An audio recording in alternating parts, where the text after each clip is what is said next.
I do want to invite up our good friends from Motorola. Please join me in welcoming Emily and Mike from Motorola Solutions. Welcome to the Motorola Solutions part of today's agenda.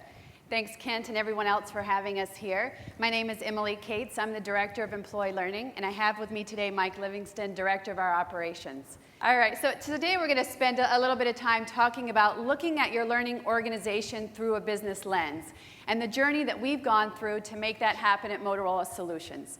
So I was thinking about the concept of this lens and the camera over the weekend. And so I think all of you parents might enjoy and kind of share in this story with me. At my house, I have young kids. So if you've got young kids or any parent in this audience, you know that you have to have a camera within 6 feet of your body at all times. It's part of the new parental rules here. So at my house, we've got the cell phones that all have cameras on them. We have the fancy Canon camera that has beautiful lenses like this that I'm not allowed to use because apparently my husband is the only one who knows how to use this camera. So at our house, I also have the smaller version that I am allowed to use that kind of goes from the diaper bag to the stroller to the diaper bag, back and forth. But what we do is we make sure that we have these cameras to capture all of the moments of our kids that are important. And then what we do is we invite family and friends over on the weekends to watch these little snippets of our kids. And so we put it up on the big screen, and we step back, and we watch it. And every single time, what happens, guys, what happens is that camera starts to pan over. And it pans over to mom, okay? Mom is never prepared for the camera to come over to mom, okay? You guys have been there, right? Especially the moms in the audience. Because mom is always doing one of three things. And those three things include bending over, they include eating, and eating on the big screen, it's never delicate. It's never delicate. And the third thing is, I'm just out of the bed. So folks, do your spouses a favor, do not ever videotape them waking up in the morning. It's just not a pretty sight. But if I had only had just a few moments notice that camera was coming my way, I would have done things a little bit differently and gotten camera ready. So it kind of struck me, if you were to take a camera, just hypothetically, into your organizations, into your business meetings, into the operational reviews that you do with your senior leaders, into your day-to-day interactions and calls with your business clients, and you watch that back on the big screen, what would it look like? Would it look and feel and sound like a training department, or would it sound like a business? And a business that happens to be in business to deliver learning solutions. So if you took a snapshot of your organization, where on that spectrum would it fall? Would it sound like a call center? Or would it sound like something that's adding true value to your company? So we're going to challenge you all to think about where are you on that spectrum today? And we're going to share with you some of the things that we've done to move from that training department concept to a learning business inside our company. So as you saw in the video, we are in the business of making sure that people are prepared and ready to be their best in the moments that matter. We do the same thing within our learning organization for our customers. So we support 3 different customer segments. We have our customers, we have our partners, and we have our employees. So our customers rely on us to make sure that what they've invested in, the products and solutions that they've purchased from Motorola Solutions, that they know how to use them so that they can get that return on their investment. Our partners, they are selling our products and solutions. They have to have the product knowledge and the skills to be able to do that. And of course, our employees, we have to make sure that they have the capabilities and skills to help people be the best in the moments that matter. So all of those 3 customer segments come to our learning organization for that type of value. So we're going to talk about 3 things. These are our recommendations, things that we have found that have worked for us to move from that training department concept to the value of the learning business. The first one is knowing the metrics. The second one is making sure that you start measuring from the start. And the third one is running your organization, your learning organization, like a business. So knowing the new metrics, these are not going to be new to your company, but in many cases, it might be new to your learning organization. So it's going to be a bit of an evolution to get your learning organization up to speed on these types of metrics so that you can have the same conversations as your business leaders are having. So if you were to play back a snapshot of one of our business meetings, if you were happened to be in there or hear one of those hypothetical recordings, even just a couple of years ago, you would hear things that are illustrated here on the left side. We would be talking about student days and podium days and instructor utilization rates and level 1 surveys. That was what our vernacular was all about. And so when you present, and you guys have all been there, you're in a conference room, you're standing up, you're reporting on all these metrics, and what happens? You look across the room, and the people are trying to get there with you. They're trying to link up with these metrics. They're trying to follow along. But what they're really doing is nudging the person next to them and saying, Mike, what the hell is a podium day? They have no idea. So now if you come into our organization, what you'll see are things on the right side. We're starting to talk the same language as our business leaders. We are now talking about critical success factors, revenue, win-loss ratio, customer satisfaction scores, quality results, all of these things that our business leaders talk about, our learning organization is now talking about. So a very, very different conversation, a very, very different engagement level with the folks that we support and that we partner with. These are just some of the metrics that we use in illustrating this. But one of the most recent things that we've started to do is illustrate how we line up our learning solutions to revenue and cost. So you've heard it a million times. How do we prove the value of the learning solutions? How does that actually take place? And so we're starting to visually draw out what that linkage looks like, taking our learning solutions and how they align to our critical success factors, how they align to the company's strategic business objectives, and then ultimately, how do we align to our corporate financials? And showing that path and how it is possible all the way along the way. This is how we're really starting to solidify ourselves and change the mindset that, yes, learning is a business. The second one is measuring from the start. So we're going to just participate in a scenario here. Let's all pretend for a minute that you have just managed the most amazing 2-day instructor-led program of your life. Everything, end to end, ran smoothly. Beautiful, flawless execution. The content was tailored to the business. The participants completed their pre-work.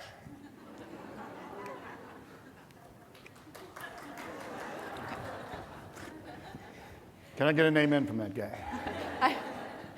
The facilitator. You guys know when you've seen an amazing facilitator, they get scheduled for everything from that point forward. The snacks arrived on time. If you've ever been in a scenario where your snacks did not arrive on time, or you thought you were going to be clever and take the snacks out of your budget, it's over. You just stop the program right there, because what happens to your metrics?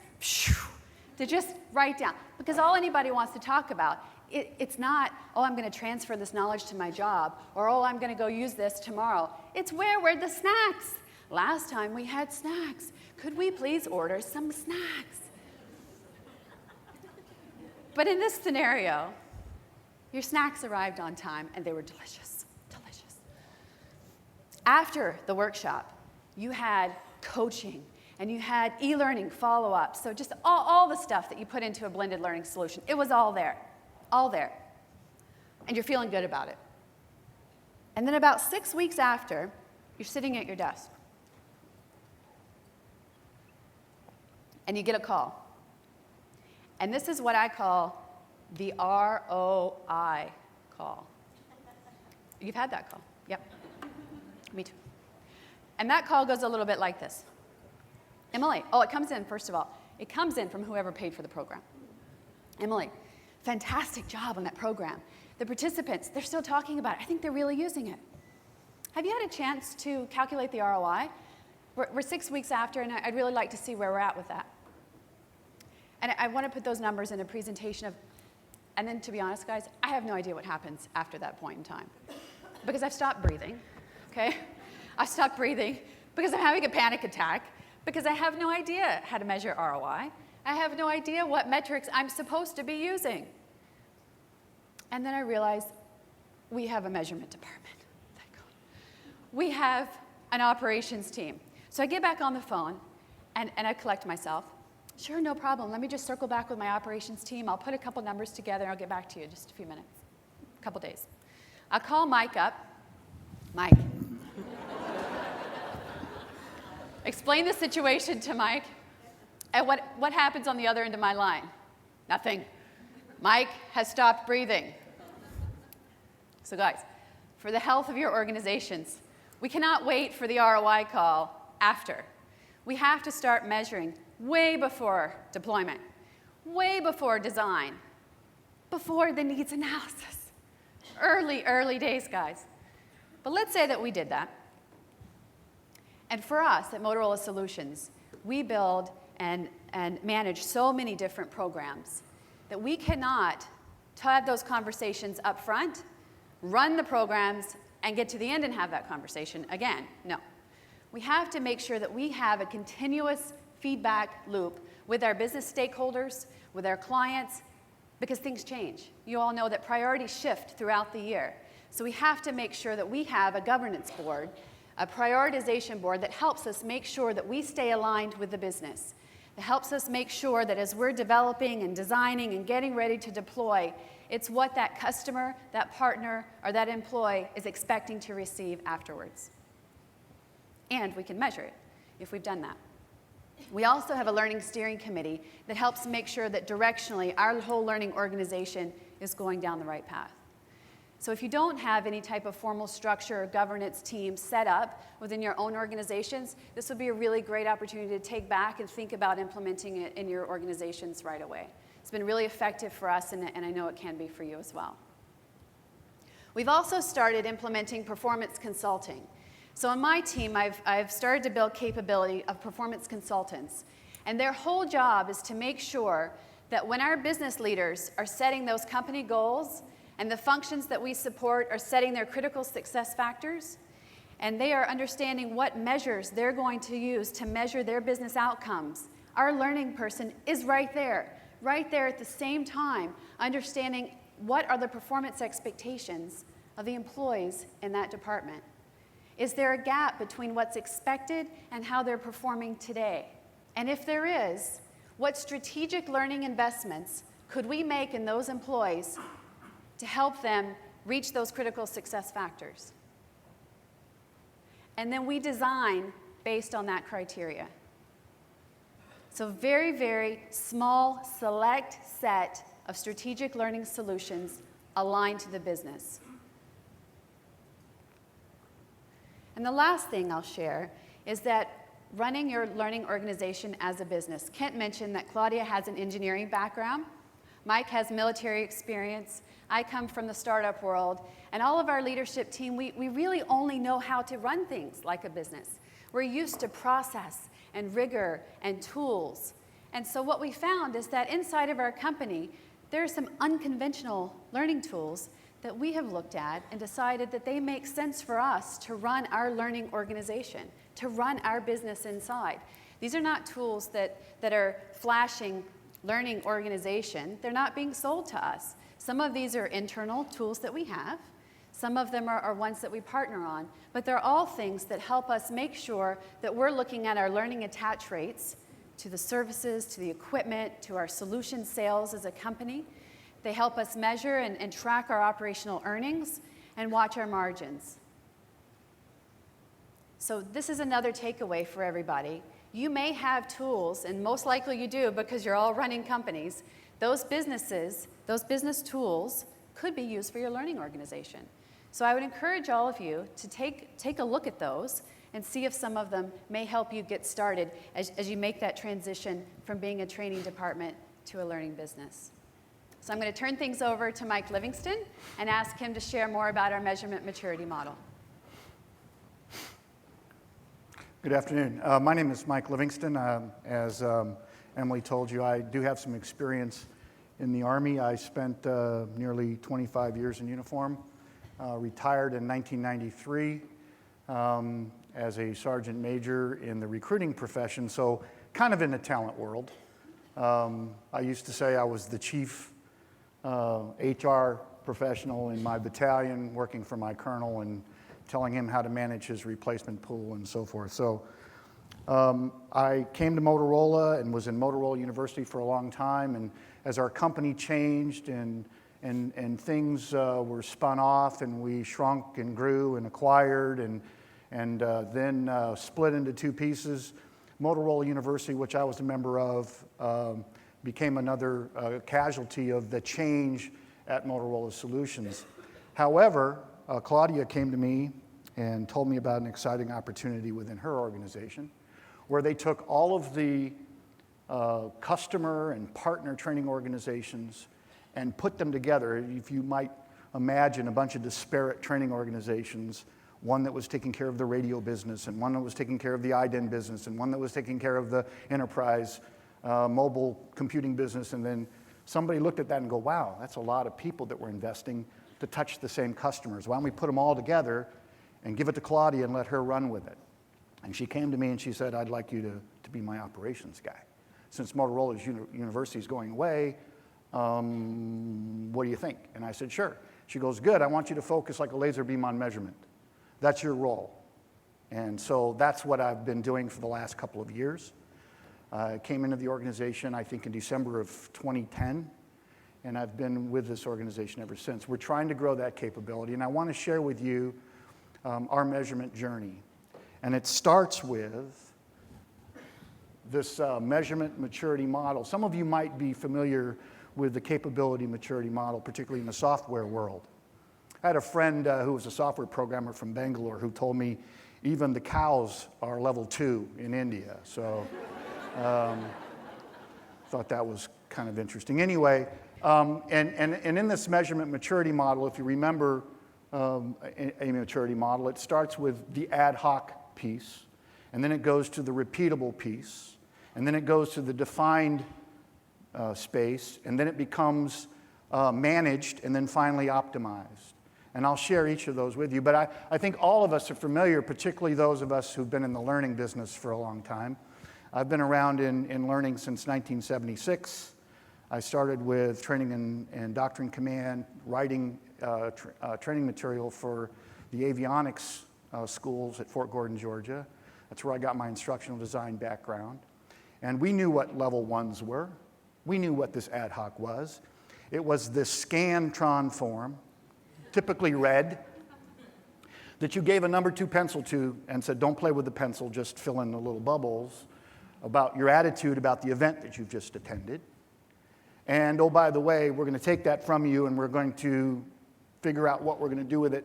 Even if we don't have a Scantron machine to then capture all that, it's going to go into a desk drawer somewhere. We'll never see it again. I think all of us who've been around for a while know that.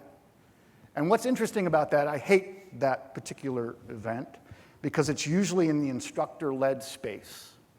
That means there's an instructor in the room who's been talking to these people for 3 days, making them like him and think well of him, and then he passes out the forms and says, what do you think of me?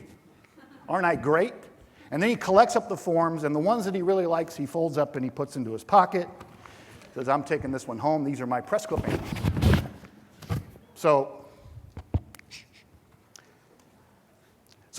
And that's the ad hoc space. And the problem with this is that that's where we were when I arrived in this organization. And to make it even worse, it wasn't even the same in every region. They asked different questions on different forms of different audience sets. And they weren't collecting it and aggregating it and analyzing it and doing anything with it. Once again, it was the instructor wanting to see how well they performed. And it usually was about what was your attitude about the event, usually the environment. Was the room warm? Were the snacks on time? And were they delicious? And that's where we were, and we had to move from that. And Claudia recognized that, and so she allowed us to move into the space that I call repeatable. And that's where we went and engaged KnowledgeAdvisors, and we brought Metrics and Matter aboard as a tool, and we deployed it globally. We're still not completely there. We still have a lot of work to do, I'll be honest with you, because we actually started this journey in July of last year. We went through the deployment phase, and on July 1, we turned it on for 100% of our audience. And now we, for the first time ever, are starting to collect data on a very online, web-based sort of curriculum that's moved to a heavier direction than it had in the past. Once upon a time, we were like 90-10, 90 instructor-led, 10% e-learning. Just yesterday in an event, I heard the design and development guy say we are now closer to a 60% online space with a 40% instructor-led. So we need to capture that information, and we're using metrics that matter that do that. It's no good unless you do something with it, to be honest with you. And that's where we get into the defined space. And defined is another Six Sigma, and Kent sort of touched on that. We're from a Six Sigma world at Motorola, and one of the things that you do in Six Sigma is you define the measures, and you define them early. And that's what we're in right now, is trying to get here. And the fact of the matter is we are right about there in the defined space. And industry intelligence tells us that for a company our size and our industry segment, we're about the same as everyone else. That's just being honest, but we have plans to move so much further than that. In terms of just deploying metrics that matter, we're going to move into TDRP. You heard about the Center for Talent Reporting, and I got to be honest with you, last year Claudia attended the KnowledgeAdvisors event, Symposium in New Orleans, and she came out of a meeting with Kent and Dave and Carrie and said, Mike, I volunteered to do TDRP. And what she really meant was, I volunteered to do TDRP. And here's the problem that we had doing and delivering efficiency statements and effectiveness statements and business outcome statements. First of all, it's a place that we weren't really ready to move to yet because we weren't where we are today, and I will explain that. And where we are today is very different than we were in March of last year. In March of last year, we were in the process of deploying a brand new learning management system with an entirely different data set than what we had previously had. On top of that, it was only customer and partner facing. It was not in our employee space. We had a different learning management system in the employee space with a different data set and a different database. And trying to pull those two pieces of information together into an efficiency statement was a very manual process. We didn't have the kind of architecture that we envision now and that we plan on having, and we probably will be very close to having it completed and ready to support efficiency and effectiveness statements in probably a month. And I'm excited to hear, thank you, Kent, for throwing that slide up there and showing where you guys are, because I'm going to tell you right now, we need to be in the TDRP space. We absolutely need to be there. If you are contemplating it, if you're thinking about it, go to the Center for Talent Development.org and check it out and see what's going on right there. If you're not in that space, you really need to consider it. We're also pulling down effectiveness statements right now from metrics that matter. We're using our survey data that we get to then create this kind of stuff, and you can actually query and pull something that looks very similar to this, and that becomes our effectiveness information. We do want to move to the effectiveness style statement. We're talking about business outcomes just a little while ago when Emily was presenting. When she says measure from the start, what that really means is you got to know what you're going to measure. What is it that your business is trying to do? What lever are they trying to turn? What needle is it they're trying to move? Is it cost? Is it revenue? Is it increased sales? Is it employee engagement? Whatever it is, that's what you have to measure. But you can't build a business outcome statement without knowing what it is first. And when you do figure it out, that's when you start, what program are we going to deliver and how much and what percent does that offer or deliver to that outcome that you're looking for. And that's an agreement that the learning organization makes with the business leader. You want to increase sales by 10%, and all of these things all of these things are going to contribute to that increase. Where does learning land in there? And what percentage are you going to attribute to that? And that's what we're going to measure. And then we're going to say, see, we delivered what we promised. And that came out of a workshop, by the way, in Denver last month. I was there with folks from ADP, and Jim and Karen were there. And we are going to put together, anybody else from the Chicagoland area that's interested in TDRP, we'd be glad to have you aboard. We're going to form a mini user group, and we're going to start meeting about how we're best deploy TDRP in our organizations. And then finally, we get to the managed space. Managed is building a dashboard, which we then provide information to our business leaders. They asked for it, they need it to manage. Claudia certainly needs it to manage what's going on in her organization. And again, because she comes from the business world, she does look at the red. And I'm not kidding, she does. She looks at what do we need to fix, what do we need to do to improve. And I have to say, she's also great at patting people on the back when we're in the green. The thing about this is like that dashboard's like, you know, in the automobile, but it's not perfect. If it was perfect, nobody would ever run out of gas because they'd see the gauge and go, oh, it's on E, I better pull over. But that's not what happens because we're not in the optimized space yet. In the optimized space, that's when you get alarms, that's when you can take proactive steps, and that's where we're moving to.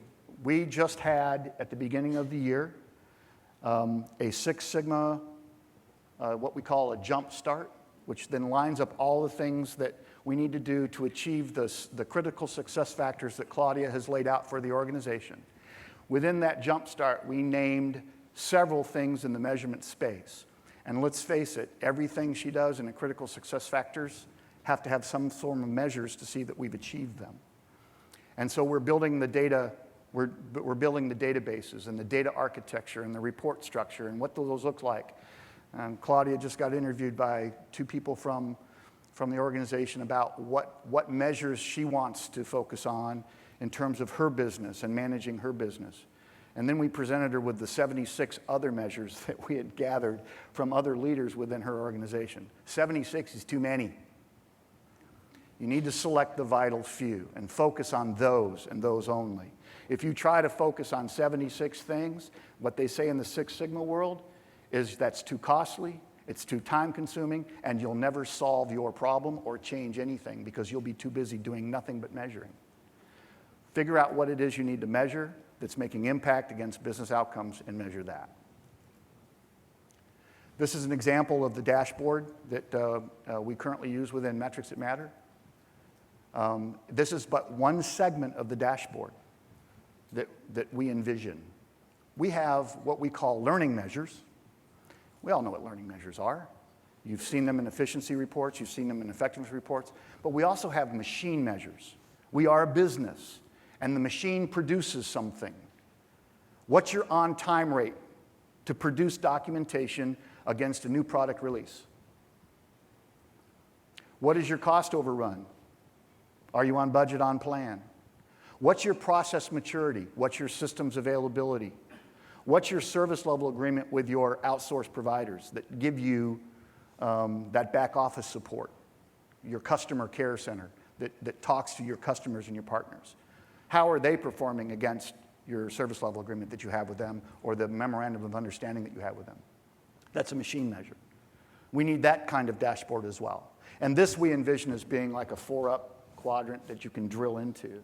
And that's what we're building. And we expect to have that by end of year, that we can have that kind of thing to show people. And that's in the managed space. And then finally, we get into the proactive space. And the best way I can describe this to you is I was an avionics technician. I wrote avionics training material, and I flew around on helicopters. I used to get scared by some of the things that some of these pilots would make me do. Because they'd always say, you know, you fixed it, you need to go with me and fly with it to make sure it's working. And I worked on a thing called, I don't know if everyone knows what an AH-1G Cobra is. It's a gunship, Vietnam-era gunship. And it has a thing called a Stabilization Control Augmentation System, SCAS. It's basically a gyro, keeps the helicopter as a straight and level gun platform. It can actually hover and then follow you around with its minigun. Kind of a scary thing. Well, the pilot told me he had a problem, and he needed me to fix the gyro. So I did, and I signed it off in the logbook. You know, it had a big red X, and I signed it off. Oh, it's perfect. He says, come on, Livingston, we're going flying. Oh, boy. And he put me in the front seat. He got in the back seat. And this thing looked like a jet cockpit. And he took it up to about 4,000 feet. And he says, you want to see what a gun run looks like? I said, sure. He says, well, the first thing you do, this was in Hawaii, by the way, which is a beautiful place.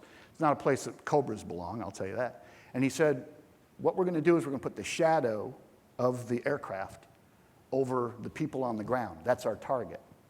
Now you're coming out of the sun. And he kicked it over hard and into a dive. And I have never felt anything so incredible in my life as feeling the gravity push my face back. Anyway, that's the kind of scary stuff they used to make me do. But I also know that in that aircraft is full of dials and lights and switches and things that the pilot needs to know about the condition of his aircraft. Is it flying straight and level? Are there alarms that they're going to provide him that tell him that he is running out of fuel? Has he got the correct thrust? And then there's the wonderful thing we called the master caution light that would immediately put an audible tone in his headset and flash red.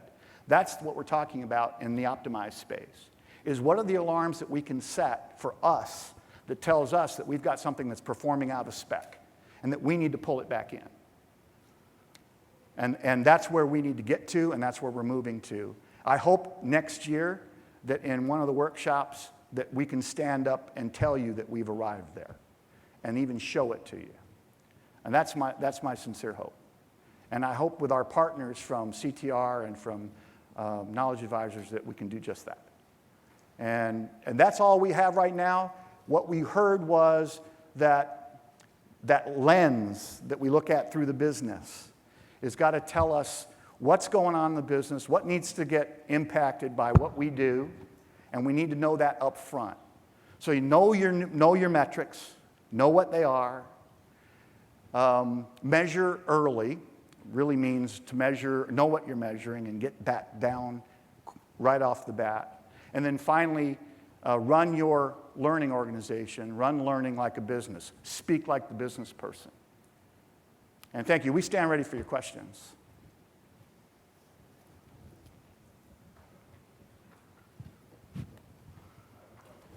Yes? Can you turn me on? Oh, great. So, very helpful. And obviously, this is a journey, right? And so Yeah. you guys have a great game plan. You're moving down the path. You've got great leadership support. One of the biggest challenges that we hear from many of our clients is the challenge of actually getting to those business outcome measures, having the conversation on the front end that Emily mentioned, right, with the sponsors, and talking about those business measures and getting that involved in the front end. Can you talk about kind of your vision around that and what kind of conversations you've had or will have with those sponsors to be able to ensure you get access to the right outcome measures? Yeah, absolutely. We're looking at this as an annual process. So many of us go through the needs analysis kind of end of Q3, early Q4 time frame so that we can understand what to build and have ready for Q1, right, for the upcoming year. We're looking at that process a bit differently, and we're starting like I said, as the business starts to set their annual targets for the upcoming year, the strategic targets and understanding those metrics, that's when we're starting to get in there with them, have the conversations about what are you setting? And what do you see your employees doing today versus what would you like them to do? What are the gaps? Sometimes we figure out that it's not a learning solution that they need. And I tell you, this is a critical thing because a lot of times people invest in learning when that's not the right solution. So it's really, really important for us to help the business get their return on the investment that we're helping them produce from a learning perspective, that we are looking at learning to impact the right thing. So really critical. And so we're having these conversations early Q4, late Q3, so that by the time or when the time comes to set the budgets, they know what they're going to invest in for the upcoming year. So that budget starts to get aligned with those learning solutions so that we can really start to walk hand in hand with not only the solutions that we're going to build, but also how we're going to measure it, and then making sure that the budget is aligned to support it. So those three things really go together, and we do this as an annual process, building an organizational learning plan for each of the groups that we support. Emily, could you expand a little bit with, I believe you guys applied the performance consulting model, and so that obviously kind of links into these conversations. Can you talk about how your performance consulting model links with kind of this measurement model? Yeah, we want to make sure that we're not just asking the business leaders, what type of training would you like to have? What do you think you need? And do you want fries with that? Yeah, right, because that's what a lot of people have been doing. And what happens when you do that? You get a long list of training needs, and you step back and say, I have no idea how we're going to analyze and solve all of these needs. Instead, the conversation is very, very different. It's back to that performance expectation. And by the way, there might not be something that, there's individual development, where you've got kind of ongoing professional development, but then there's organizational development. And really what the performance consultants are after is what are we strategically investing in for the organization? So that what we call them performer groups. So there might be a handful of performer groups, which are people that are in the same role, or they might be on the same team, but their performance expectations are the same. So we're trying to identify who's in the performer groups that are going to impact those critical success factors, and then let's build a learning solution to support those folks, provided that there is a behavioral expectation gap for what we're seeing. If there's not, let's not invest in that group, because there might be another group where we need to put those dollars to see that returned for those business results. So that's where it's a very consultative dialogue that we're going through with our business leaders, very, very different from your typical needs analysis conversation. I would also say, and I'm not saying this simply because Emily is up here and she's my friend, but Emily actually has done something that I've not seen at Motorola in the years that I've been there. I've been there nearly 20 years. I've been in Motorola University and running my own training organization in 2 different business segments within Motorola. We've never seen the kind of information coming from business leaders about their outcome expectations from our learning organization like we see today. Emily has only been doing this now for probably, well, you started mid Q4. About 9 months ago. Yeah, I've said mid Q4 in this process, Yes, right? Yep. Of the calendar year, and I won't say I was a skeptic. I just didn't believe it was ever going to happen. I was, you know. Thanks, Mike. Because we've had that conversation with business leaders in the past. Go away, you bother me, son, is what you get. When you're asking them, what is it that your business is, what is it that you're trying to do? What are your goals this year? And what is it that you're trying to accomplish in terms of your revenue, increased sales, or reduction in cost? Because everything for these business guys comes down to those Absolutely. 3 things. Absolutely. Increase revenue, decrease cost, increase sales. That's what they talk about. And Emily actually has that now captured on a thing called the measurement map, which you didn't talk about, but you might want to put a plug in for that. But anyway, we now see that, and as a result, I can now build business outcome statements. Yeah. I couldn't do that before. In fact, that's why it was blank. I didn't even put mock-up data in there. I just said, we're working on it, and showed that to you. In fact, Karen, at the CTR conference in Denver, said something that was like kind of an aha sort of moment, and it was, each one of these senior executives have goals, a bonus goal, if you will. What is it that they have to do to achieve their bonus? And it's probably written down somewhere, and it might be online. It might even be in a shared performance management system that you can go in and look and say, what is it that they're attempting to accomplish? Isn't that what you said, Karen? Yeah, I thought you did.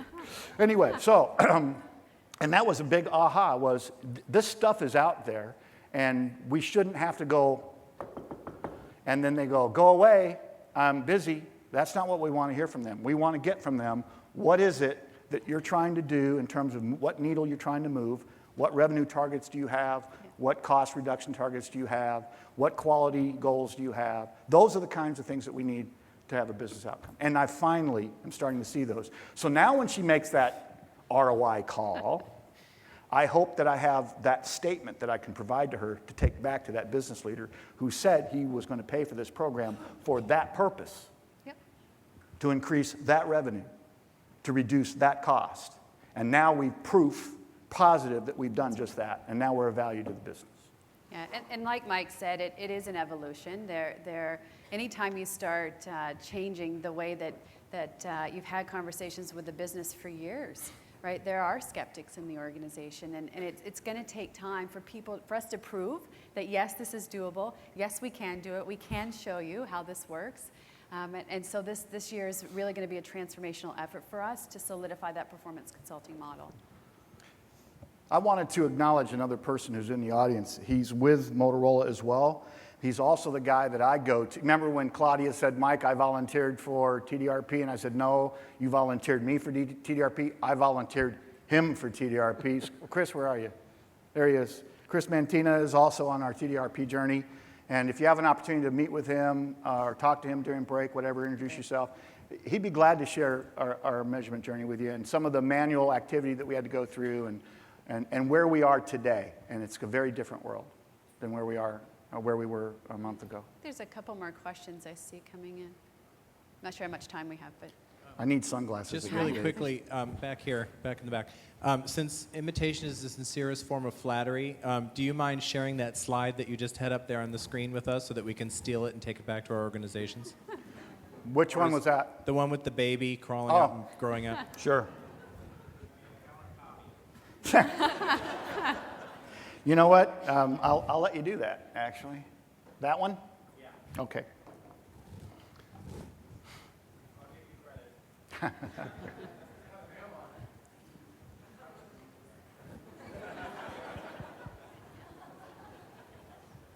I think our slides are going to be posted afterwards as well, so anything that you do want to download, I know we've set that up for you. So don't worry about capturing everything here today. Emily? Yes. I heard you make reference to a performance consulting model. Yes. Is there one, just a performance consulting model, or are there a variety of models? And what do you suggest I can learn more? You know what, there are a number of performance consulting models. There's a number of performance consulting companies that will teach you how to do performance consulting. I think they all stem from the same concepts that you're starting with the different business conversation and you get to a different business outcome. So I'd be happy to chat with you afterwards about what the process that we've gone through and figuring out how to build that capability internally and who we've worked with. But I'll tell you, there's a lot of great companies that do it. Yeah, no problem. Can you tell us a little bit about your performance accountability or your performance management system and how this is integrated with that? Thank you. Yeah, so this is something that is on our roadmap, is to integrate that PM system so that when we have those different expectations and different behaviors, that we're able to look at it from a performance results from the individual level as well. We're partnering closely with our talent and our HR organizations to see what that's going to look like over time. So I can't say that we're there today, but it's definitely line of sight for us as something where we'd like to move. First, we've just got to prove that we can do this and that we can show the value from an organizational and a team perspective, those performer groups I was talking about, and then we're looking at how we can do that from the individual perspective down the road. Those connections are on the roadmap where we connect our learning management system to some of the talent systems. Picture, if you will, an organization that was 150,000 strong and is now right around 22,000 strong. And the amount of IT change that we've had in terms of our systems in the space of 1 year. We called it Project Transition because we did need to then move from IT systems that were built to support 150,000 people to the size of the organization that we are now. And so all of those systems have changed over the space of a year. We still have a lot of pieces to reconnect. And PM is one of them, along with, picture, if you will, a services organization that is going out and helping somebody configure and install the equipment that we just sold them.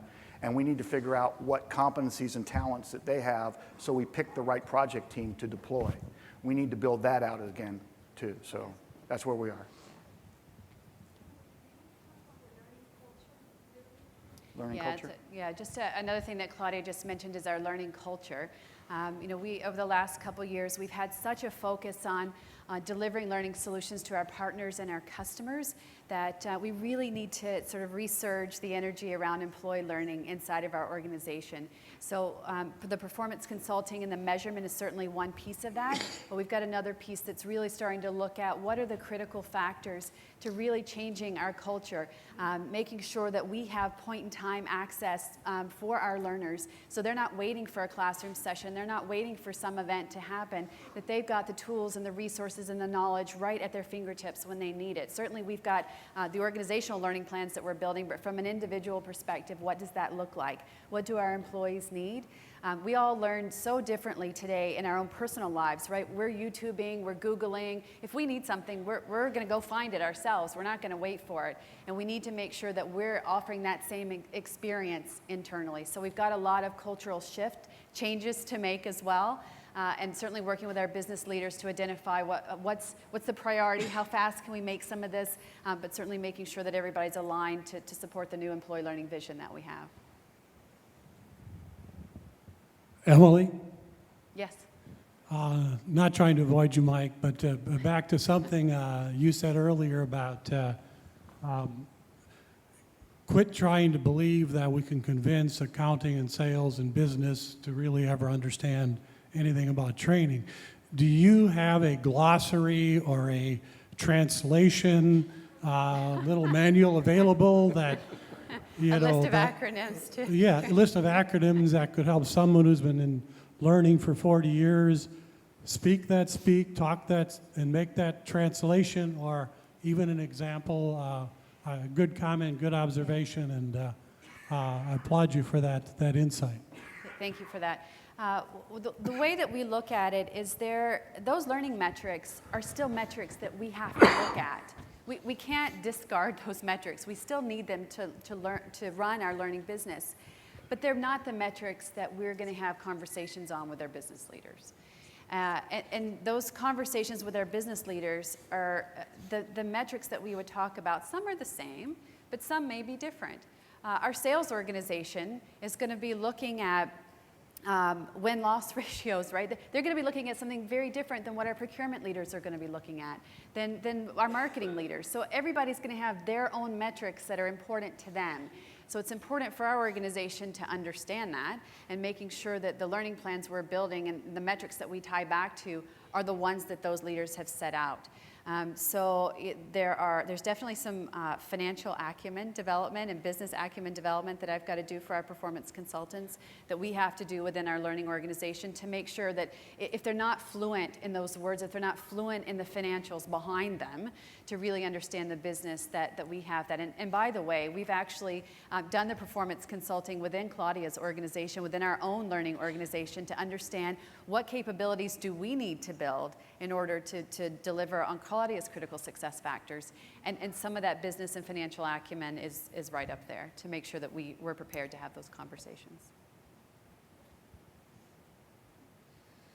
How do you isolate or identify the effect of learning in some specific business metrics? So let's say, we are talking about sales enablement and training the sales force. So some of the key metrics could be revenue, could be pipeline, could be, win-loss rate.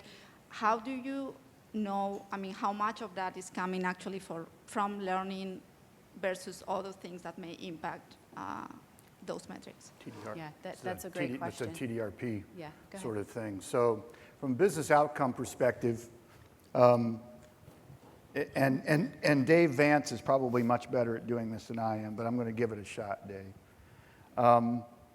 When you're having the conversation with the business leader and you identify that needle that they're trying to impact, whether it's cost or revenue or whatever, and you start asking that business leader, what are all the things, what are all the projects, what's all the stuff that's going to impact that particular thing, right? And the finance guy will say, well, we're going to change our finance system, we're going to change our revenue recognition rules, we're going to do this and that, and we're going to change the physical plant, we're going to put in new machinery. The process engineers are saying, we're going to do this and that and the other thing, and then we're going to say, well, how much of, and then you've got this laundry list of stuff. And you say, okay, what percentage is that going to account for? What percentage is this, this, this, and this? And what you might find out is learning's only a little tiny piece, 1%, 2%, but it's still a piece. So that if the needle does move, you move 2% of it. And that's what you do. You basically ask them, where do all of these fit in terms of the big, and it's not, you don't need to get down to, it's 1.75. No, it's an about, right? Well, that's about 40%. That's about 10%. This is going to be another 20%. And oh, by the way, you're worth about 2 or 3 or 4%. And now that you have that, that now becomes part of your business outcome. That's your plan. That's what you're going to report against. I'm sorry, did that answer your question? Yeah, okay, thank you. Did I do that well? Oh, thank you. He taught me that. I'm real proud of me, too. He's over here beaming.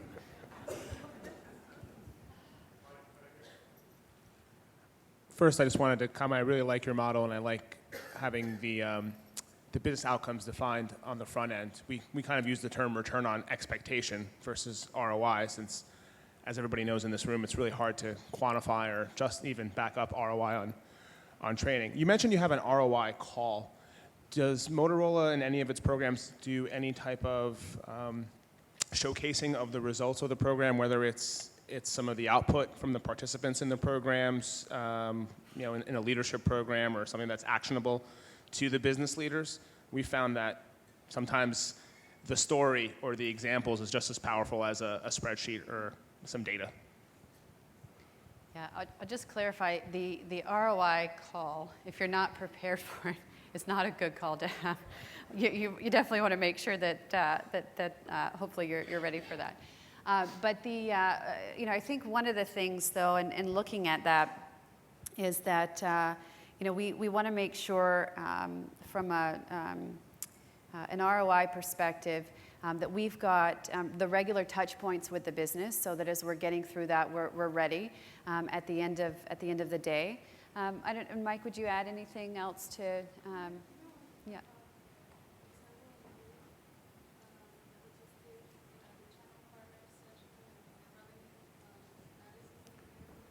I'm trying to recall all Mike, of that. could you repeat the question? Claudia was just asking me to try to use an example recently that we did in Europe, where we were doing some partner training, and then actually digging into, as a result of that training, how much revenue did each of those partners increase, what they needed to do. And I don't recall the example exactly, but it's along the line of what you were saying. We first knew that we wanted to move a needle. We then knew what that solution probably ought to be, and then we went back and looked at those partners again to see what it is that they did that was really an increase in what they did. In terms of showcasing to different business leaders, that's what this was all about, and that's where we're headed, to be able to give them that management dashboard for them to see what it is that we did for them. Yeah, and because we just started this, and a lot of that performance consulting work really kicked off in Q4 of last year, it's going to take us some time to, we're just really in the phase of now we've locked down what we're going to design for those specific performer groups and how we're going to measure it.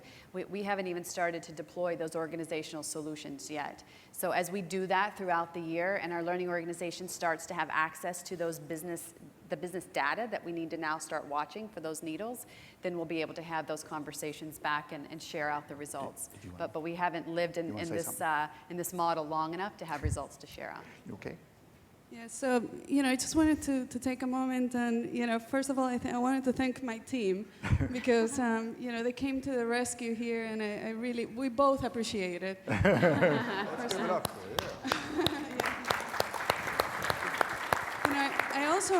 I also wanted to expand a little bit because I think a lot of what both Emily and Mike spoke about is the fruit of really sponsorship and leadership support that starts from the top, right? So, we shared with you a little bit about the steering committee meetings that we have. These are the highest levels of executives within the company that come together and basically, you get them to nod that we're going to look to change the culture, the learning culture, and you have to be on board.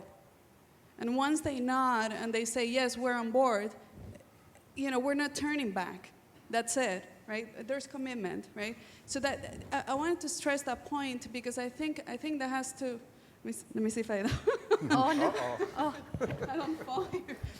So I think that's imperative to the success of anything that we can do, whether in learning or really any business strategy for that matter. The engagement needs to start from the top. I wanted to talk a little bit about the question that was just asked. Mike did start talking about the European example. It was something that we wanted to look at. It was a little bit of a trial that we did in Europe, looking at a partner event.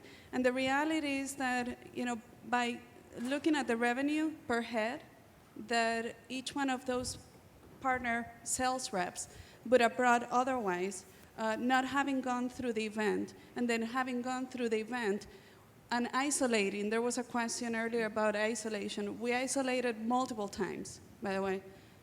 We got to the conclusion, all right, and don't quote me on this, that we were able to generate single-digit millions of dollars, okay, as a result of just that one event, which was 3 days long. That's very important information, very, very valuable, that we can take back, and we have, as a matter of fact, to other organizations and to other leaders when we're saying, hey, I need Emily to come in and have a performance consultant type dialogue with you and your executives. That opens the door. Another example, and we have several, but another example that we use, because we are, after all, a solutions provider, we're a product manufacturer as well, is looking at the customer satisfaction and looking at the cost of poor quality, right? Kent spoke about the role that we play in the quality space. We look at warranty cost. We look at, how much is hitting our P&L, profit and loss statements from a warranty perspective. And when we realize that some of the warranty costs are related really to lack of understanding or lack of knowledge on the product in question, and we put a training program that is targeted at that particular area of need, and then we close the loop and we come back and we say, hey, 6 months on the road, take a look at the cost of poor quality line on the P&L. Again, profit and loss statement. And you see that there's a reduction. Now you have their attention. Now the next time that you go in and you say, hey, we want to talk about what we're going to do from a go-to-market readiness to support your new product that you're looking to launch, and we think we need to do X, Y, and Z, again, you have their attention because you've proven that you've been able to transform the outcome before. So we have a number of examples, and we could share a lot of them in more detail with you, as both Mike and Emily have volunteered. But I can tell you that honestly, there's no other way to do this. I mean, there's really no other way to run learning but to run it as a business. And to really think about the metrics, as both Mike and Emily spoke about, in the same way a business person would. Because they just don't care. They just don't care about utilization rates. They just don't care if you have the snacks or not. They don't care. Their teams might care, but the executive doesn't care. The executive is indeed looking at the red. So anyway, so I know I've gone on for a little bit, but hopefully that provided some additional color behind that question. And again, thanks for stepping in for the two of us here.